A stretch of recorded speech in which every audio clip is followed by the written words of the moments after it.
வணக்கம் சாமி. இது என் ஜாதகம். என் ராசிக்கு 2026 எப்படி இருக்குன்னு கொஞ்சம் பார்த்து சொல்லுங்க சாமி.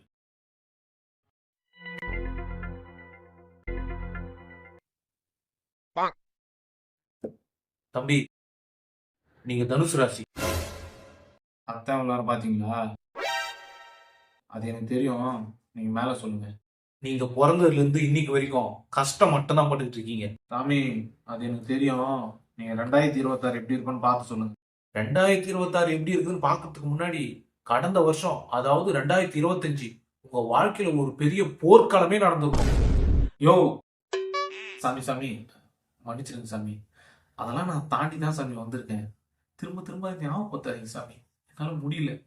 தயவு செஞ்சு 2026 எப்படி இருக்கும் கொஞ்சம் பார்த்து சொல்லுங்க. சரி தம்பி, இப்ப நம்ம 2026 பார்க்கும்போது அதுல கட்டம் என்ன சொல்லுதுன்னா, உங்க வாழ்க்கையில நீங்க எதெல்லாம் ஆசைப்பட்டீங்களோ, எதெல்லாம் நடக்கணும்னு நினைச்சீங்களோ, அது எல்லாமே இந்த வருஷம் கண்டிப்பா நடக்கும் அப்படின்னு கனவுல கூட நினைக்காதீங்க. ஏன்னா அதுக்கு வாய்ப்பே இல்லை. உங்க வாழ்க்கையில ஒரு கிரகம் நல்லது செய்யலாம்னு நினைக்குதுன்னா, அதை செய்ய விடாம தடுக்கிறதுக்கு 4 கிரகம் குறுக்களை வந்து நிக்குது தம்பி. நான் என்ன பண்றது? எல்லாம் கிரகம்.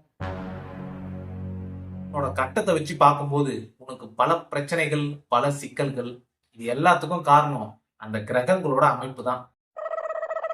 ஆக மொத்தத்துல இந்த வருஷம் உங்க ராசிக்கு ரொம்ப மோசமான நிலைமை தான். ஏன்னா கிரகங்களோட அமைப்பு அப்படி இருக்கு. இத பத்தி நம்ம இன்னும் தெளிவா பார்க்கணும்னா இன்னைக்கு ஒரு நாள் பத்தாது தம்பி. ஆக மொத்தத்துல நான் என்ன சொல்ல வரேன்னா, யோ உன்னை அதெல்லாம் கேட்கல. மொத்தத்துல உயிர் இருக்குமா இருக்காதா அது சொல்லு. உயிர் மட்டும்தான் இருக்கும், எதுவும் இருக்காது. அவ்வளவுதான். குடியா ஜாதகத்தை. தம்பி பேமெண்ட் உயிரோட தான் வந்தேன்.